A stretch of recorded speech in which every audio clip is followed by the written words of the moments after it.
একটু বন্ধুদের সঙ্গে একটা জিনিস শেয়ার করব। চলুন দেখা যাক। এখানে 200 পোস্ত ধুয়ে, যা মেঘলা ওয়েদার, 200 পোস্ত আছে একদম ধোয়া। কীভাবে ঢেকে রাখি দেখেছেন? শিখুন, এইভাবে আটকে দেবেন, নাহলে ধুলোগুলো পড়বে। আমি তো ধুতি নিয়ে নিয়েছি নতুন, তাই দুটো দিয়েছি বলে ধুতিটার ব্যবহার করিনি। এইভাবে চলুন দেখা যাক আজকে।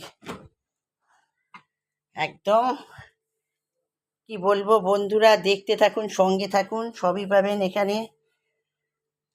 ফ্রিজে রয়েছে ঠাসা মাল, কোথায় রাখবো যে আমি আর ভেবে পাই না বন্ধুরা।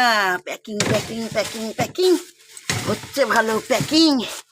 দেখতে থাকুন, এগুলো রাখা যাবে না, ঢুকবে না। ঠিক আছে, যাই হোক, দেখতে থাকুন, সঙ্গে থাকুন। কোথায় দেখাবো? ওই যে সব প্যাক প্যাক প্যাক প্যাক।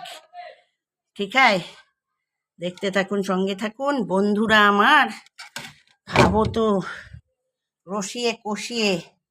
এবার প্যাকটাপ হয়ে গেছে। ঠিক আছে, চলুন এইগুলো আর সাইড করে রাখতে হবে। টাটা।